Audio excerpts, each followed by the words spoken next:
চলমান আগ্রাসন শুরুর পর শনিবার সবচেয়ে ভয়াবহ তাণ্ডব চালিয়েছে বৈরুতে। এক রাতে অন্তত ৩০ দফা বিমান হামলা হয় রাজধানীতে। শ্রীলঙ্কা আবারও রপ্তানিতে শীর্ষে।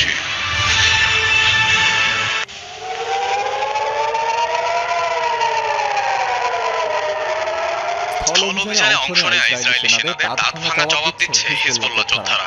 শত্রুপক্ষের ভূখণ্ড লক্ষ্য করে হামলাও অব্যাহত। সার্ফেস টু সার্ফেস মিসাইল সহ দফায় দফায় চলেছে রকেট। ইসরায়েলের উত্তরাঞ্চলীয় কিরায়াত শমনা, মানারা, হাইফা, সিক্রন এবং ইয়াকোভে এসব রকেট প্রতিহতের দাবি তেল আবিবের। সীমান্তবর্তী এলাকাগুলো ইসরায়েলি স্থলবাহিনীর সাথেও দফায় দফায় সংঘর্ষে জড়িয়েছে হিজবুল্লাহ যোদ্ধারা। গেরিলা কায়দায় ইহুদি বাহিনীর উপর আক্রমণ চালাচ্ছে তারা। অনেক স্থানে পিছু হটতে বাধ্য হয় আইডিএফ সেনারা।